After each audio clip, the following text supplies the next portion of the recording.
नमस्कार दोस्तों, मैं Dharmendra Verma online study with DK में आपका बहुत बहुत स्वागत करता हूं। आज हम बात करेंगे दोस्तों हिंदी से संबंधित 30 अति महत्वपूर्ण प्रश्नों के बारे में। ये प्रैक्टिस सेट फर्स्ट है। मैं पहले बाल विकास एवं शिक्षा शास्त्र का दोस्तों फर्स्ट प्रैक्टिस सेट डाल चुका हूं। यदि आपने उस वीडियो को नहीं देखा है तो पहले आप उस वीडियो को देख लीजिएगा, उसके बाद आप इस वीडियो को देखिएगा। यहाँ पर दोस्तों इसके पहले हम जो सीटेट के एग्ज़ाम में जो सब्जेक्ट पूछे जाते हैं, हिंदी, बाल विकास, गणित, विज्ञान और भी जो सब्जेक्ट है दोस्तों, उसमें जो 2011 से लगाकर 2018 तक जितनी भी एग्ज़ाम हुई है अभी तक दोस्तों सीटेट की, उसमें पूछे गए प्रश्नों का संग्रह किया है। वो पार्ट वाइज डाले दोस्तों। एक पार्ट में आपको 50 प्रश्न मिलेंगे। तो सबसे पहले आप उन प्रश्नों को देखिएगा। तो कहीं ना कहीं दोस्तों जो एग्ज़ाम होती है उसमें 1 या 2 प्रश्न रिपीट होते हैं। तो वहाँ पर दोस्तों ध्यान दीजिएगा, आप देखिएगा हर चैप्टर के डाले हैं, हर सब्जेक्ट के डाले हैं। तो वहाँ पर पहले उन वीडियो को देख लीजिएगा। महत्वपूर्ण प्रश्नों का संग्रह किया है, तो आपको सब्जेक्ट वाइज दोस्तों मेरे प्ले लिस्ट में मिल जाएंगे। तो वहाँ पर जाकर आप उन वीडियो को देख लीजिएगा। तो यहाँ पर दोस्तों आपको 30 प्रश्न मिलने वाले हैं हिंदी के, और 15 प्रश्न दोस्तों इसमें पेडागाजी के मिलेंगे आपको, और 15 प्रश्न गद्यांश और पद्यांश के मिलेंगे। तो यहाँ पर दोस्तों मैं शुरू करने वाला हूँ। आज का पहला प्रश्न है, और प्रश्न शुरू करने से पहले दोस्तों आप अपनी कॉपी और एक पेन ले लीजिए, ताकि मैं प्रश्न पढ़ूँ तब तक आप उसका सही आंसर अपनी कॉपी में लिख सके। और लास्ट में मुझे बताइएगा कमेंट्स में कि आपको जो आज 30 प्रश्न है उसमें आपको कितने नंबर आए। यदि वीडियो अच्छा लगे तो लाइक, कमेंट, शेयर करना ना भूले। तो चलिए शुरू करते हैं दोस्तों। आज का पहला प्रश्न है, छात्रों को उपचारात्मक शिक्षण प्रदान करने की सबसे सुगम विधि है। यहाँ पर पूछा गया है दोस्तों आपसे कि छात्रों को उपचारात्मक शिक्षण प्रदान करने की सबसे सुगम विधि कौन सी है। आपके सामने 4 विकल्प हैं, इसमें से आपको इत्मीनान से 4 विकल्प दिए हैं। इसको देखिएगा, अच्छे से देखिएगा। यदि इसी टाइम में दोस्तों मैं जब तक आंसर बता दूँ, उस टाइम में आप यदि इसका आंसर नहीं दे सकते हैं तो वीडियो को पुश करके भी आप अपनी कॉपी में इसका आंसर लिख सकते हैं। तो यहाँ पर दोस्तों इसका राइट आंसर होगा, सबसे पहले आपका जानना जरूरी है कि उपचारात्मक शिक्षण विधि होती क्या है। तो उपचारात्मक शिक्षण वह विधि है जो समस्याओं को दूर करने में सफलता प्रदान करे, उसे ही हम उपचारात्मक शिक्षण विधि कहते हैं। तो यहाँ पर पूछा गया है कि इसमें सबसे सुगम विधि कौन सी है। तो यहाँ पर इसमें सबसे सुगम विधि है छात्रों के अधिगम संबंधी दोषों एवं कमजोरियों का निदान करना। छात्रों को उपचारात्मक शिक्षण प्रदान करने की सबसे सुगम विधि है। तो यहाँ पर पहला वाला विकल्प हमारा सही रहेगा। अगला प्रश्न है, प्रचलित भाषा संबंधी नियमों की व्याख्या ही व्याकरण है। यहाँ कथन किसका है। जो कथन है दोस्तों यहाँ पर बताना है आपको किसका है। 4 विकल्प दिए हैं, तो यहाँ पर इसका सही आंसर होगा प्रचलित भाषा संबंधी नियमों की व्याख्या ही व्याकरण है। यहाँ कथन डॉक्टर जेगर का है। तो यहाँ पर हमारा सही आंसर होगा तीसरा वाला। अगला प्रश्न है, कविता शिक्षण में गीत प्रणाली का प्रयोग किस स्तर पर करना सर्वाधिक उपयोगी होता है। दोस्तों किस स्तर पर करना सर्वाधिक उपयोगी होता है कविता शिक्षण में गीत प्रणाली का। 4 विकल्प हैं, इसमें से आपको बताना है। तो यहाँ पर हमारा सही आंसर होगा कविता शिक्षण में गीत प्रणाली का प्रयोग प्रारंभिक कक्षाओं में सर्वाधिक उपयोगी होता है, क्योंकि बच्चे स्वभाव से ही संगीत प्रेमी होते हैं। इसी कारण बाल गीत एवं छंदोबद्ध लय वाले गीत बच्चों को बहुत प्रभावित करते हैं। तो यहाँ पर हमारा सही आंसर होगा पहला वाला। अगला प्रश्न है, कविता शिक्षण की रिक्त स्थान प्रणाली उच्चतर माध्यमिक कक्षाओं के छात्रों के लिए हितकारी है। गीत, समीक्षा, अर्थकथन या फिर व्याख्या। तो यहाँ पर हमारा सही आंसर है कविता शिक्षण की समीक्षा प्रणाली उच्चतर माध्यमिक कक्षाओं के छात्रों के लिए हितकारी है। तो यहाँ पर हमारा सेकंड वाला विकल्प सही रहेगा। समीक्षा प्रणाली भी व्यास प्रणाली का ही एक रूप है। याद रखिएगा दोस्तों, जो समीक्षा प्रणाली है ये एक व्यास प्रणाली का ही रूप है। इसमें शिक्षक का ध्यान कविताओं के अर्थ और व्याख्या के साथ साथ साहित्यिक आलोचना सिद्धांतों को भी स्पष्ट करते रहने की ओर बना रहता है। इस प्रणाली का जो प्रयोग होता है वो उच्चतर माध्यमिक कक्षाओं तथा उसके ऊपर के स्तर पर अधिक लाभदायक सिद्ध होता है, क्योंकि इस स्तर तक आते आते छात्र सामान्य रूप से काव्य के तत्वों का बोध और रसानुभूति कर सकने की सामान्य योग्यता प्राप्त कर चुके होते हैं। तो यहाँ पर हमारा जो सही आंसर होगा वो सेकंड वाला रहेगा। अगला प्रश्न है, भाषा सीखने के लिए कौन सा कारक सर्वाधिक महत्वपूर्ण है। दोस्तों कौन सा कारक सर्वाधिक महत्वपूर्ण है भाषा सीखने के लिए। समृद्ध भाषिक वातावरण, भाषा के व्याकरणिक नियम, पाठ पर आधारित प्रश्नोत्तर या फिर भाषा की पाठ्य पुस्तक। तो यहाँ पर हमारा सही आंसर होगा भाषा सीखने के लिए समृद्ध भाषिक वातावरण सर्वाधिक महत्वपूर्ण है। तो यहाँ पर हमारा सही आंसर होगा पहला, क्योंकि प्रसिद्ध भाषा शास्त्री गिडबनी का कहना है कि अनुकरण की प्रकृति भाषा सीखने में अत्यंत सहायक होती है और अनुकूल वातावरण मिलने पर बालक मातृभाषा ही नहीं परिवेश की अन्य भाषाएं भी सीख लेता है। तो यहाँ पर हमारा राइट आंसर होगा पहला वाला।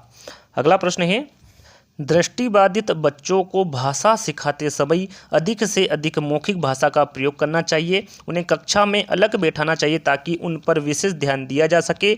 उन्हें विभिन्न भाषिक गतिविधियों में शामिल नहीं करना चाहिए या फिर कम पाठों वाली पाठ्य पुस्तक का निर्माण किया जाना चाहिए। यहाँ पर 4 विकल्प हैं, इसमें से आपको सही विकल्प का चयन करना है। तो यहाँ पर हमारा सही आंसर होगा दृष्टिबाधित बच्चों को भाषा सिखाते समय अधिक से अधिक मौखिक भाषा का प्रयोग करना चाहिए, क्योंकि वे सुनकर अर्थ ग्रहण करते हैं। इसलिए जितना ज़्यादा हो सके अध्यापक को दृष्टिबाधित बच्चों को भाषा सिखाते समय मौखिक भाषा का ही प्रयोग करना चाहिए। इसलिए यहाँ पर जो राइट आंसर होगा दोस्तों वो पहला वाला रहेगा। अगला प्रश्न है, भाषा की पाठ्य पुस्तक के लिए पाठों का चुनाव करते समय क्या सर्वाधिक महत्वपूर्ण है। दोस्तों क्या सर्वाधिक महत्वपूर्ण है, आपके सामने 4 विकल्प हैं। तो यहाँ पर हमारा सही आंसर होगा भाषा की पाठ्य पुस्तक के लिए ऐसे पाठों का चुनाव करना चाहिए जो बच्चों के संवेदना लोक के साथी बन सके। तो यहाँ पर हमारा सही आंसर होगा तीसरा वाला। अगला प्रश्न है, नविता पहली कक्षा में पढ़ती है और वहाँ मेरे को आम बहुत अच्छा लगता है, मुझे थक गई आदि वाक्यों का प्रयोग करती है। इससे आपको क्या पता चलता है। क्या पता चलता है दोस्तों, आपके सामने 4 विकल्प हैं, इसमें से आपको बताना है। तो यहाँ पर हमारा सही आंसर होगा नविता पहली कक्षा में पढ़ती है और वहाँ मेरे को आम बहुत अच्छा लगता है, मुझे थक गई आदि वाक्यों का प्रयोग करती है। इससे पता चलता है कि नविता लिंग, वचन, क्रिया आदि की दृष्टि से सर्वनाम का प्रयोग करना नहीं जानती। तो यहाँ पर हमारा सही आंसर होगा तीसरा वाला। अगला प्रश्न है, कक्षा में अध्यापक कक्षा शिक्षण के उपरांत पठित सामग्री को आधार बनाकर छात्रों से प्रश्न पूछता है। छात्रों के उत्तर से इस तथ्य का मूल्यांकन हो जाता है कि छात्रों को बर्तनों का ज्ञान है या नहीं। छात्रों के लेखन कौशल का मूल्यांकन करना, छात्रों ने सुनकर विषय वस्तु को ग्रहण किया है या नहीं, या फिर इनमें से कोई नहीं। तो यहाँ पर हमारा सही आंसर है कक्षा शिक्षण के उपरांत अध्यापक पठित सामग्री को आधार बनाकर छात्रों से प्रश्न पूछता है। छात्रों के उत्तर से इस तथ्य का मूल्यांकन हो जाता है कि छात्रों ने सुनकर विषय वस्तु को ग्रहण किया है या नहीं। तो यहाँ पर हमारा सही आंसर होगा तीसरा वाला। अगला प्रश्न है, भाषा शिक्षण के संदर्भ में निम्नलिखित में से कौन सी पाठ्य पुस्तकों की उपयोगिता है। दोस्तों कौन सी पाठ्य पुस्तकों की उपयोगिता है भाषा शिक्षण के संदर्भ में, आपके सामने 4 विकल्प हैं, इसमें से आपको बताना है। तो यहाँ पर हमारा सही आंसर होगा दोस्तों जो पाठ्य पुस्तकें हैं वो हमारे जीवन में महत्वपूर्ण भूमिका निभाती है। ये आप सभी को पता है। एक शिक्षक का मार्गदर्शन करती है, ज्ञान प्राप्ति का सशक्त साधन है। साथ ही पुस्तकों के होने से व्यक्ति बिना गुरु के भी ज्ञानार्जन कर सकता है। इसके साथ ही पुस्तकें मौलिक चिंतन की सशक्त पृष्ठभूमि भी तैयार करती है। तो यहाँ पर दोस्तों हमारे जो तीनों विकल्प है वो सही है। तो यहाँ पर हमारा सही आंसर होगा उपरोक्त सभी। तो यहाँ पर चौथा वाला विकल्प हमारा सही रहेगा। अगला प्रश्न है, भाषा स्वयं में एक जटिल चुनौती है, एक विषय मात्र है, संप्रेषण का एक मात्र साधन है, या फिर एक नियमबद्ध व्यवस्था है। तो यहाँ पर हमारा सही आंसर होगा भाषा स्वयं में एक नियमबद्ध व्यवस्था है। तो यहाँ पर 4th वाला विकल्प सही रहेगा। अगला प्रश्न है, निम्नलिखित में से कौन सा कथन सत्य नहीं है। आपको बताना दोस्तों 4 विकल्प हैं इसमें से कि कौन सा कथन है जो सत्य नहीं है। अच्छे से पढ़िएगा, उसके बाद ही इसका आंसर दीजिएगा। तो यहाँ पर मैं आपको सही आंसर बताने वाला हूँ। यदि इस समय में आप इसका आंसर नहीं दे पा रहे तो वीडियो को पुश करके इसका आंसर अच्छे से दे लीजिएगा, अपनी कॉपी में लिख लीजिएगा। तो यहाँ पर इसका सही आंसर है, विश्व की सभी भाषाएं थोड़े से फेरबदल से एक ही लिपि में नहीं लिखी जा सकती। यहाँ कथन सत्य नहीं है। तो यहाँ पर हमारा सही आंसर होगा तीसरा वाला। अगला प्रश्न है, भाषा का अस्तित्व एवं विकास समाज के बाहर नहीं हो सकता। यहाँ कथन किसका है। जो कथन है दोस्तों ये किसका है। तो आपके सामने 4 विकल्प दिए हैं, इसमें से आपको बताना है। तो यहाँ कथन है ओरोरेन का। तो यहाँ पर हमारा जो राइट आंसर होगा ये होगा दूसरा जो कथन है दोस्तों, ये कथन किसका है, ओरोरेन का है। तो यहाँ पर हमारा राइट आंसर होगा 2nd वाला। अगला प्रश्न है, जब मूल्यांकन का प्रयोजन किसी विशिष्ट अधिगम प्रक्रिया में संकल्पनाओं को स्पष्ट करना होता है तो ऐसा मूल्यांकन कहलाता है। क्या कहलाता है दोस्तों ऐसा मूल्यांकन। आपके सामने 4 विकल्प हैं, इसमें से आपको बताना है। तो यहाँ पर हमारा सही आंसर होगा, जब मूल्यांकन का प्रयोजन किसी विशिष्ट अधिगम प्रक्रिया में संकल्पनाओं को स्पष्ट करना होता है तो ऐसा मूल्यांकन निर्माणात्मक मूल्यांकन कहलाता है। तो यहाँ पर हमारा सही आंसर होगा सेकंड वाला। अगला प्रश्न है, निम्नलिखित में से किस तथ्य को ध्यान में रखकर स्कूली पाठ्यचर्या में भाषा शिक्षण के उद्देश्य तय किए जाने चाहिए? कौन से तथ्य को ध्यान में रखकर दोस्तों? आपके सामने 4 विकल्प हैं, इसमें से आपको बताना है। तो यहाँ पर हमारा सही आंसर होगा, बच्चे अच्छी खासी विकसित भाषिक व्यवस्था के साथ ही स्कूल आते हैं, क्योंकि बच्चे का भाषा ज्ञान प्रारंभ में शून्य होता है। बच्चे में भाषा संबंधित कौशलों का पूर्णतः अभाव पाया जाता है। इन सभी तथ्यों को ध्यान में रखकर स्कूली पाठ्यचर्या में भाषा शिक्षण के उद्देश्य तय किए जाने चाहिए। तो यहाँ पर हमारा जो सही आंसर होगा दोस्तों वो पहला वाला रहेगा। जो हमारा अगला प्रश्न है दोस्तों वो गद्यांश से है, आप सभी को दिख रहा होगा। ये प्रश्न क्रमांक 46 से लगाकर 54 तक इसी गद्यांश को पढ़कर आपको आंसर देना है। तो ध्यान से सुनिएगा दोस्तों, मैं गद्यांश पढ़ रहा हूँ। यहाँ पर दोस्तों आप ध्यान दीजिएगा, तभी आप इसका आंसर बता पाएंगे। चमकीले सूरज पर धब्बे शुरू से ही पाए जाते हैं। खगोलवेताओं ने सैकड़ों वर्षों की खोज के बाद यह पाया था कि सूरज पर इन धब्बों का एक चक्र लगभग 11 वर्ष का होता है, लेकिन पिछले लगभग 2 साल से सूरज पर ये धब्बे दिखने बंद हो गए हैं। इससे दुनिया भर के खगोल वैज्ञानिक चकित हैं। नासा के वैज्ञानिकों के मुताबिक ज्ञात स्मृति में ऐसा अब तक नहीं हुआ है कि सूरज पर धब्बे बिल्कुल न दिखाई पड़े हो। वे यदि इसे एक असाधारण घटना मान रहे हैं तो यहाँ अनायास नहीं है। सूरज से धब्बों के गायब होने का अर्थ है कि उसकी चुंबकीय क्षमता खत्म हो रही है और वहाँ सिकुड़ रहा है। सूरज यदि अपनी चुंबकीय क्षमता खो देगा तो उससे पृथ्वी को होने वाली हानि की सिर्फ कल्पना ही की जा सकती है। कुछ वैज्ञानिक जहां इस वजह से भीषण और तूफान आने की चेतावनी दे रहे हैं, वहीं कुछ का मानना है कि इससे पृथ्वी का तापमान इतना गिर जाएगा कि जीवन असंभव हो जाएगा। प्रश्न यह है कि ऐसा क्यों हो रहा है?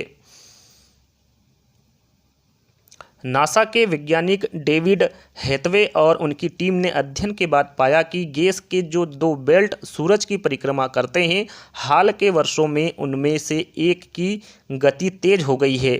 इससे ग्लोबल वार्मिंग की बहस ने भी नया रूप ले लिया है। पर्यावरणविदों का एक बड़ा वर्ग अब तक सूरज को ही ग्लोबल वार्मिंग की वजह बताता रहा है, लेकिन सूरज का हाल देखकर लगता है कि वहाँ खुद प्रकृति में आ रहे परिवर्तन का शिकार हो रहा है। यह भी संभव है कि सूरज के भीतर हो रहे परिवर्तन का पृथ्वी पर तत्काल कोई असर न दिखाई पड़े, लेकिन मौजूदा घटना ने वैज्ञानिकों को चिंतित तो कर ही दिया है। तो दोस्तों ये एक गद्यांश था, इसको एक बार और पढ़ लीजिएगा, अच्छे से पढ़िएगा, उसके बाद ही आप इसका आंसर लगाइएगा। मैं आंसर की ओर बढ़ रहा हूँ। यहाँ पर जो 46वां आंसर है जो कि गद्यांश का पहला प्रश्न है, दुनिया भर के खगोल वैज्ञानिक क्यों चकित थे? आपको बताना दोस्तों, थोड़ी देर पहले ही ये गद्यांशों को पढ़ा है तो आपको पता होगा कि दुनिया भर के खगोल वैज्ञानिक क्यों चकित थे। तो यहाँ पर हमारा सही आंसर है, गद्यांश में स्पष्ट रूप से बताया गया है कि चमकीले सूरज पर धब्बे शुरू से ही पाए जाते हैं। सूरज पर इन धब्बों का एक चक्र लगभग 11 वर्ष का होता है, लेकिन कुछ सालों से सूरज पर ये धब्बे दिखने बंद हो गए हैं।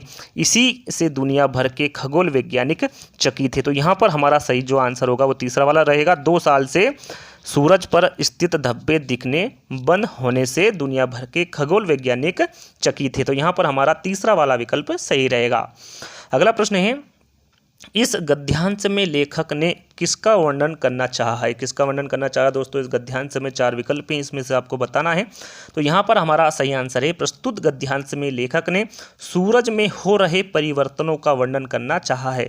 वैज्ञानिकों को सूरज का हाल देखकर लगता है कि वह खुद प्रकृति में आ रहे परिवर्तन का शिकार हो रहा है। तो यहाँ पर हमारा जो सही आंसर होगा वो होगा दूसरा, सूरज में हो रहे परिवर्तनों का। तो यहाँ पर हमारा राइट आंसर होगा सेकंड वाला। अगला प्रश्न है, सूरज यदि अपनी चुंबकीय क्षमता खो देगा तो इसका क्या परिणाम होगा? क्या परिणाम होगा दोस्तों? यदि आपने गद्यांश अच्छे से सुना होगा, अच्छे से पढ़ा होगा, तो इसका आंसर आप आसानी से दे सकते हैं। तो यहाँ पर हमारा सही आंसर होगा, गद्यांश में स्पष्ट रूप से बताया गया है कि सूरज यदि अपनी चुंबकीय क्षमता खो देगा तो उससे पृथ्वी को होने वाली हानि की सिर्फ कल्पना ही की जा सकती है। तो यहाँ पर हमारा जो सही आंसर होगा वो पहला वाला रहेगा। अगला प्रश्न है, हाल के वर्षों में किसमें तेजी आई है? किसमें तेजी आई है? सूरज की गति में, धब्बों की गति में, सूरज की परिक्रमा करने वाले बेल्ट में, या फिर सूरज की परिक्रमा करने वाले बेल्ट की गति में। तो यहाँ पर हमारा सही आंसर है गद्यांश में बताया गया है कि नासा के वैज्ञानिक डेविड हैथवे और उसकी टीम ने अध्ययन के बाद पाया कि गैस के जो 2 बेल्ट सूरज की परिक्रमा करते हैं, हाल के वर्षों में उनमें से एक की गति तेज हो गई है। तो यहाँ पर हमारा सही आंसर होगा 4th वाला। अगला प्रश्न है, पृथ्वी पर जीवन असंभव क्यों हो जाएगा? यहाँ पर आपको बताना, यदि दोस्तों आपने गद्यांश को अच्छे से पढ़ा हो तो आप इसका आसानी से आंसर दे सकते हैं। तो यहाँ पर हमारा सही आंसर है, जैसे कि गद्यांश में स्पष्ट रूप से बताया गया है कि कुछ वैज्ञानिक जहाँ इस वजह से भीषण और तूफान आने की चेतावनी दे रहे हैं, वहीं कुछ का मानना है कि इससे पृथ्वी का तापमान इतना गिर जाएगा कि जीवन असंभव हो जाएगा। तो यहाँ पर हमारा सही आंसर होगा 3रा, पृथ्वी का तापमान गिरने से पृथ्वी पर जीवन अब असंभव हो जाएगा। तो यहाँ पर 3रा वाला विकल्प सही रहेगा। अगला प्रश्न है, खगोल का तात्पर्य, जो खगोल शब्द है दोस्तों इसका तात्पर्य बताना क्या होगा? जो खगोल का तात्पर्य होता है वो अंतरिक्ष होता है। तो यहाँ पर हमारा सही आंसर होगा पहला वाला। अगला प्रश्न है, अध्ययन का संधि विच्छेद है, जो अध्ययन शब्द है दोस्तों इसका संधि विच्छेद बताना है। 4 विकल्प दिए हैं, 4 विकल्प देखकर ही दोस्तों आप इसका आंसर बता सकते हैं। काफ़ी सरल सा प्रश्न है। जो अध्ययन का संधि विच्छेद होता है वो अधि प्लस अयन होता है। तो यहाँ पर 3रा वाला विकल्प हमारा सही रहेगा। अगला प्रश्न है, सूरज पर धब्बे बिल्कुल ना दिखाई पड़े हो में रेखांकित शब्द में कौन सा कारक है? तो यहाँ पर दोस्तों आपको रेखांकित शब्द नहीं दिख रहा है, तो ये पर जो शब्द है ये एक रेखांकित शब्द है। आपको बताना है पर में कौन सा कारक है, अपादान, अधिकरण, कर्ता या फिर संप्रदान। तो यहाँ पर हमारा सही आंसर होगा सूरज पर धब्बे बिल्कुल ना दिखाई पड़े हो में जो पर है इसमें अधिकरण कारक है। तो यहाँ पर हमारा जो सही आंसर होगा वो 2nd वाला रहेगा। अगला प्रश्न है, जो 2 बेल्ट सूरज की परिक्रमा करता है, रिक्त स्थान वाक्य में रेखांकित शब्द है। जो रेखांकित शब्द है दोस्तों उसमें कौन सा सर्वनाम है, इसमें आपको बताना है। 4 विकल्प हैं। तो यहाँ पर हमारा सही आंसर है जो 2 बेल्ट सूरज की परिक्रमा करते हैं, वाक्य में रेखांकित शब्द संबंधवाचक सर्वनाम है, क्योंकि जिस सर्वनाम से किसी दूसरे सर्वनाम से संबंध स्थापित किए जाएं उसे संबंधवाचक सर्वनाम कहते हैं। तो यहाँ पर हमारा सही आंसर होगा पहला।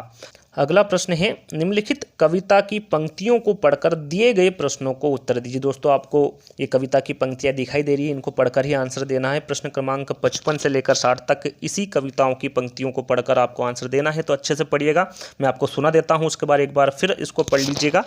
तो जो कविता की पंक्तियाँ हैं वो इस प्रकार हैं, हरा भरा हो जीवन अपना, स्वस्थ रहे संसार, नदियाँ पर्वत हवा पेड़ से आती है बहार, बचपन कोमल तन मन लेकर आए अनुपम जीवन लेकर, जग से तुम और तुमसे हैं ये प्यारा संसार, हरा भरा हो जीवन अपना, स्वस्थ रहे संसार, वृंद लताए पौधे डाली, चारों ओर भरे हरियाली, मन में जंगी उमंग यही है सृष्टि का उपहार, हरा भरा हो जीवन अपना, स्वस्थ रहे संसार, मुश्किल से मिलता है जीवन, हम सब इसे बनाए चंदन, पर्यावरण सुरक्षित ना हो तो सब बेकार, हरा भरा हो जीवन अपना, स्वस्थ रहे संसार। तो दोस्तों ये पद्यांश था, सॉरी ये कविता थी, एक छोटी सी बहुत अच्छी कविता है।